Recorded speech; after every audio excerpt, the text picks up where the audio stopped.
There's one problem that has haunted every engineer who has ever tried to power a country on clean energy, and for decades, nobody had a real answer for it. The sun goes down, the wind stops blowing, and when it does, the lights still need to stay on. Every solar panel and every wind turbine ever built shares the same fatal weakness. They only work when nature cooperates, and nature does not care about your evening dinner rush, your factory's night shift, or the hospital down the street that cannot afford a single second of darkness. For as long as renewable energy has existed, that single problem, intermittency, has been the wall every clean energy plant eventually slams into. You can build all the solar panels you want. The moment the sun sets, you still need something else to carry the load. So when engineers in Western China flipped a switch on a power complex that, for the first time at this scale, claimed to deliver clean electricity around the clock, 24 hours a day, regardless of weather, regardless of sunlight, the reaction from energy analysts worldwide was a mixture of disbelief and immediate scrutiny. Power grids do not lie. Either the lights stay on or they do not.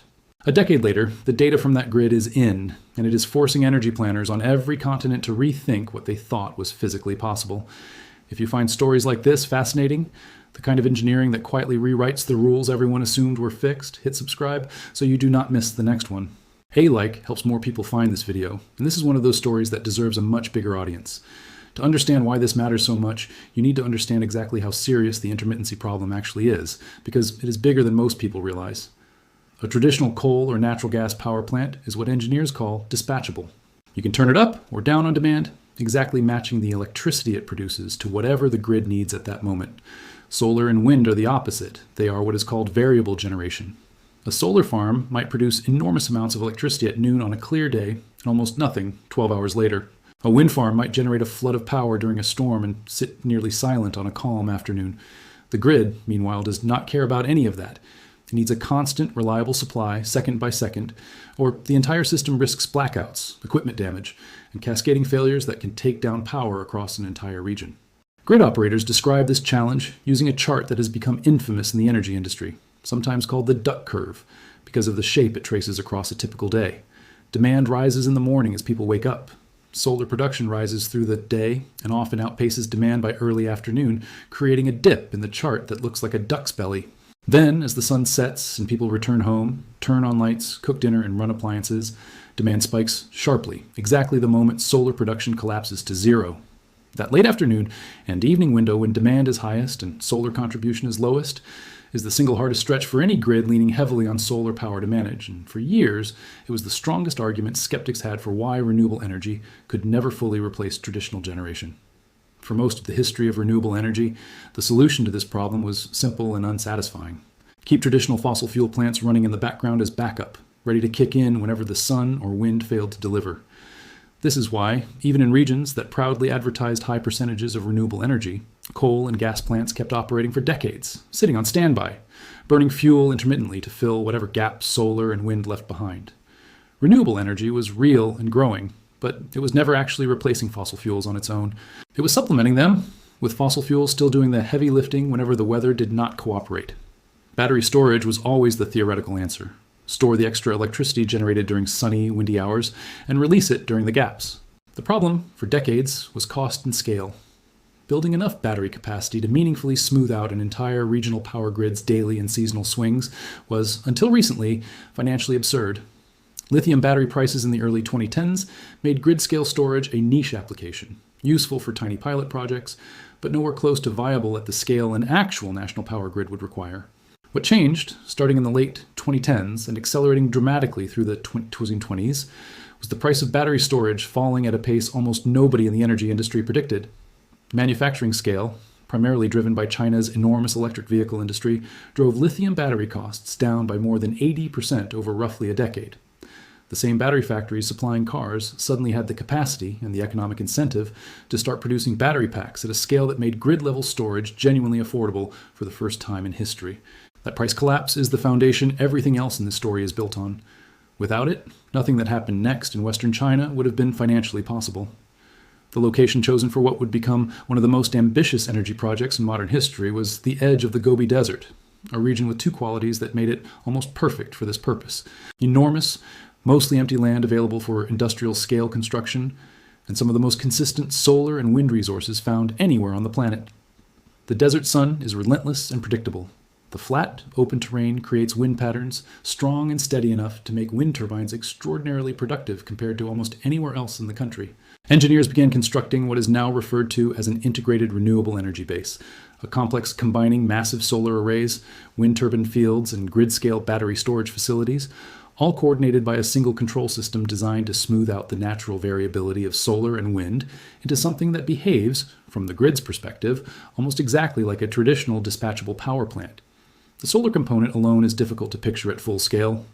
Rows of photovoltaic panels stretch across the desert floor for kilometers in every direction, enough installed capacity in a single complex to rival the output of several traditional coal plants combined. Wind turbines, some of them among the tallest structures ever built for this purpose, line ridges and open plains nearby, positioned using detailed wind mapping data collected over years before a single turbine foundation was poured. Engineers studied prevailing wind directions across multiple seasons, accounting for the way airflow changes as the desert heats during the day and cools at night, to place each turbine in the position where it would capture the most consistent output, rather than simply the highest peak output. Construction itself took place in phases spread across several years, with each new section of solar array or turbine field brought online and tested individually before being integrated into the larger coordinated system. Workers building the solar arrays describe conditions not unlike those faced by the teams who built China's desert greening projects further west: extreme heat during the day, harsh temperature swings at night, and logistics challenges simply getting equipment and materials to a construction site located far from any major city. Specialized heavy equipment had to be adapted to handle the fine desert sand, which behaves differently underfoot than ordinary soil and can cause standard construction vehicles to struggle for traction. But the part of the complex that actually solves the intermittency problem, the part that makes this fundamentally different from every previous large-scale renewable project, is the battery storage layer sitting underneath it all. Massive banks of grid-scale lithium batteries, housed in climate-controlled facilities the size of warehouses, charged during the hours when solar and wind production exceeds what the grid immediately needs, then discharge that stored electricity during the hours when production drops, smoothing the entire output into something close to a flat, continuous supply.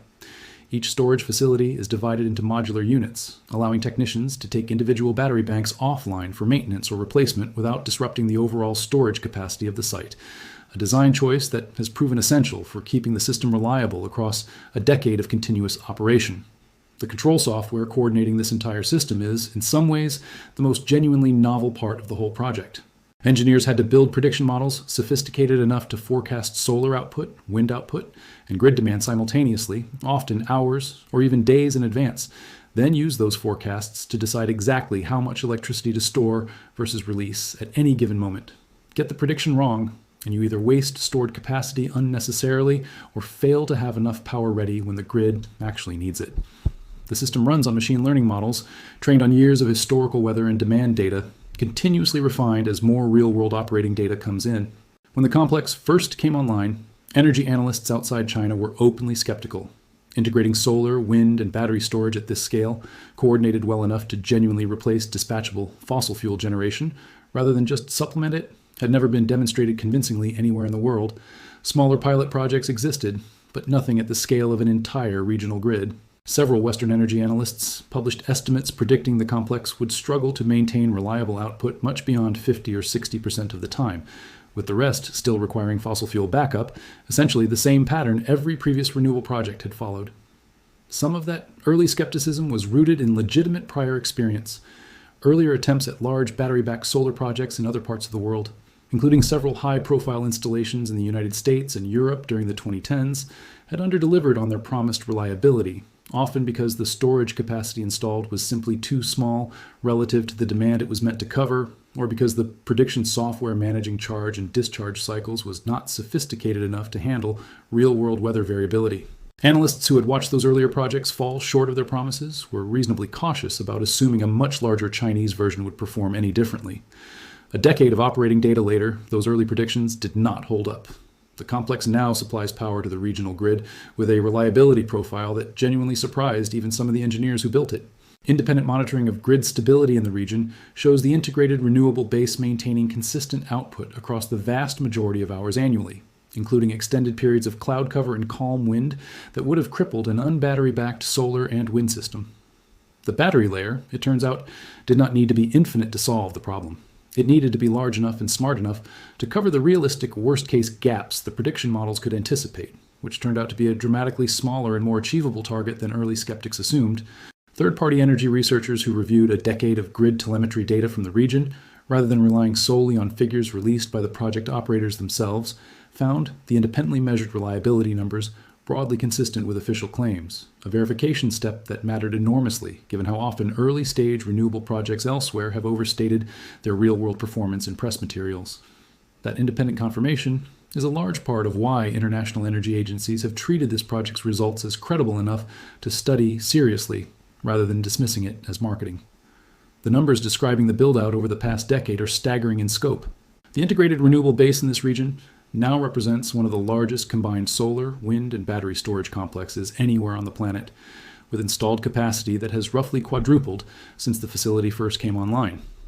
What started as a single ambitious pilot project has become the template for a network of similar integrated bases being built across China's western provinces, each one tailored to the specific solar, wind, and terrain characteristics of its location, but all following the same fundamental architecture, generation paired tightly with enough storage to flatten out the gaps.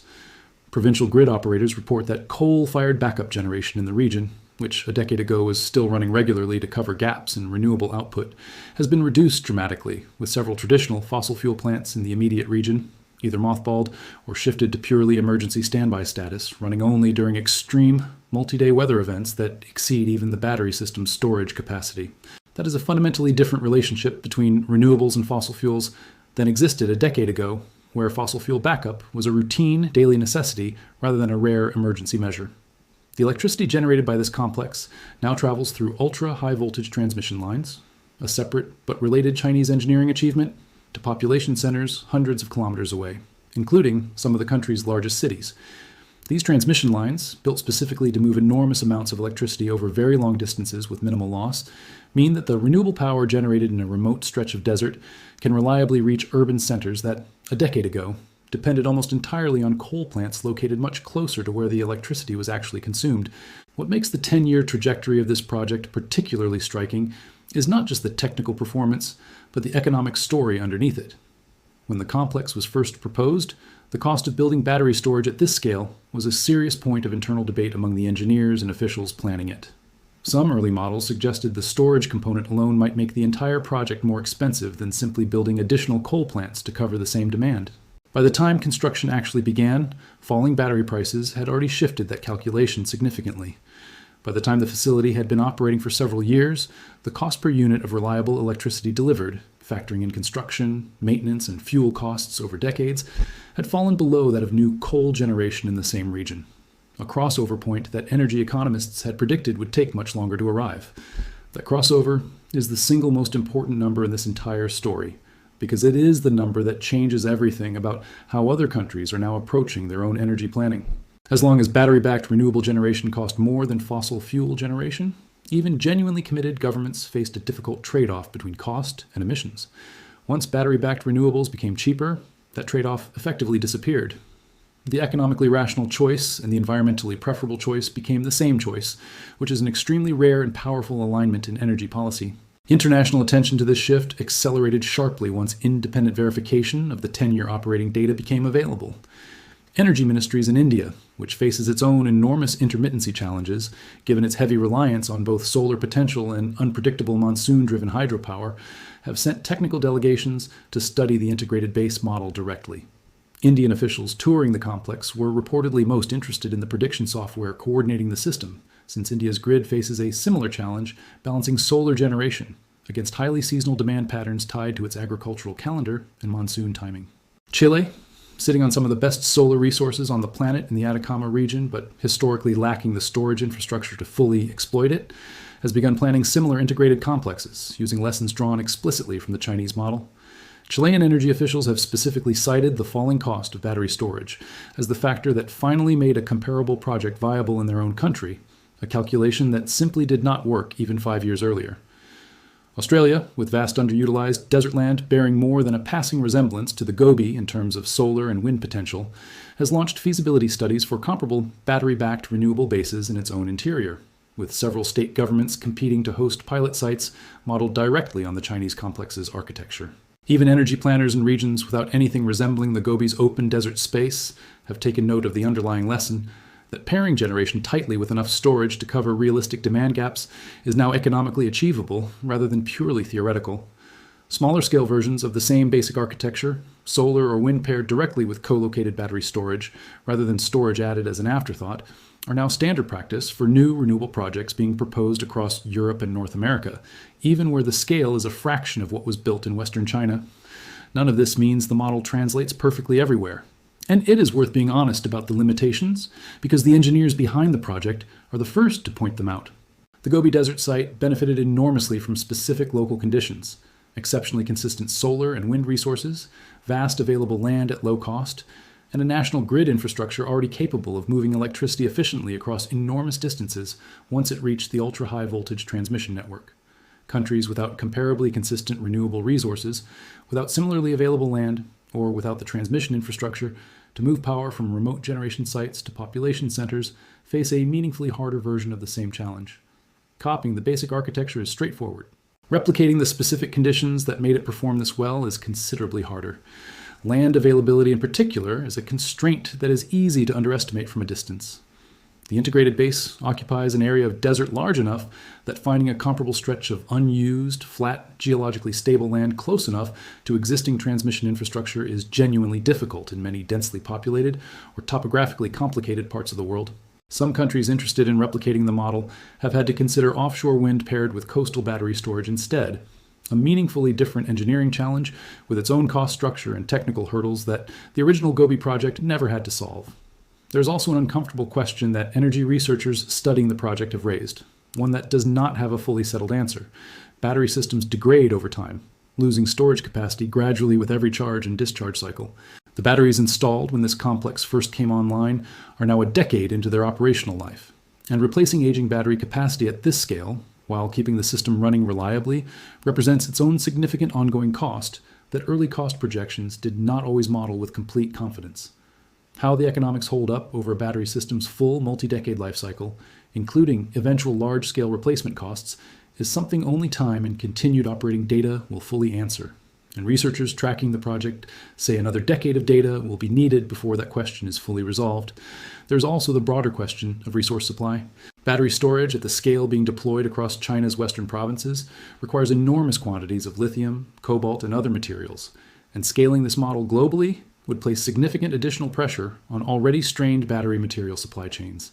Some analysts argue that newer battery chemistries, less dependent on the most constrained materials, will need to mature and scale alongside any attempt to replicate this model at a global level, meaning the path other countries take may end up looking somewhat different from the exact blueprint used in Western China, even if the underlying principle of pairing generation tightly with storage remains the same. What is not in serious dispute, even among the analysts most cautious about overgeneralizing from a single, favorably situated project, is that the core problem renewable energy has struggled with for its entire existence, the fact that the sun sets and the wind stops, no longer has to be a permanent ceiling on how far clean energy can go. A decade ago, the honest answer to the question of whether renewables could ever fully replace fossil fuel baseload power was a cautious maybe, dependent on storage technology that did not yet exist at affordable scale. Today, in one specific stretch of Chinese desert with 10 years of continuous operating data to examine, that maybe has become something much closer to a demonstrated yes, even if the conditions required to repeat it exactly are not available everywhere.